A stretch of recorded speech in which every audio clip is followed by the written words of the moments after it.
Who?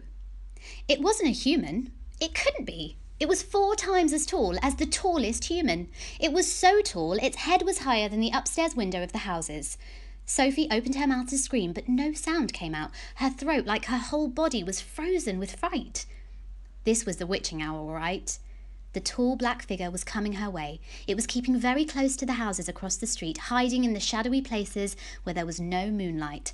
On and on it came, nearer and nearer, but it was moving in spurts.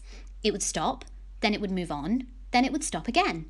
But what on earth was it doing? Aha! Sophie could see now what it was up to. It was stopping in front of each house. It would stop and peer into the upstairs window of each house in the street. It actually had to bend down to peer into the upstairs window. That's how tall it was. It would stop and peer in, then it would slide onto the next house and stop again and peer in, and so on all along the street.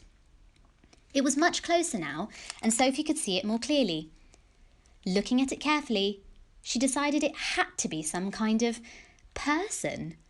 Obviously, it was not a human, but it was definitely a person. A giant person, perhaps. Sophie stared hard across the misty moonlit street. The giant, if that's what it was wearing a long black cloak. In one hand he was holding what looked like a very long, thin trumpet, and in the other hand he held a large suitcase. The giant had stopped now right in front of Mr. and Mrs. Gucci's house. The Guccis had a green grocer's shop in the middle of the high street, and the family lived above the shop. The 2 Gucci children slept in the upstairs front room. Sophie knew that.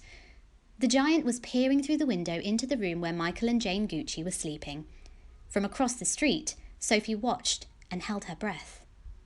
She saw the giant step back a pace and put the suitcase down on the pavement. He bent over and opened the suitcase. He took something out of it. It looked like a glass jar, one of those square ones with a screw top. He unscrewed the top of the jar and poured what was in it into the end of the long trumpet thing. Sophie watched, trembling.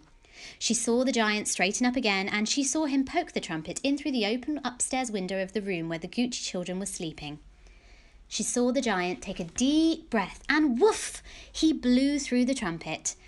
No noise came out, but it was obvious to Sophie that whatever had been in the jar had now been blown through the trumpet into the Gucci's children's bedroom. What could it be? As the giant withdrew the trumpet from the window and bent down to pick up the suitcase, he happened to turn his head and glance across the street. In the moonlight, Sophie caught a glimpse of an enormous, long, pale, wrinkly face with the most enormous ears. The nose was as sharp as a knife, and above the nose there were 2 bright, flashing eyes, and the eyes were staring straight at Sophie. There was a fierce and devilish look about them. Sophie gave a yelp and pulled back from the window. She flew across the dormitory and jumped into her bed and hid under the blanket. And there she crouched, still as a mouse and tingling all over.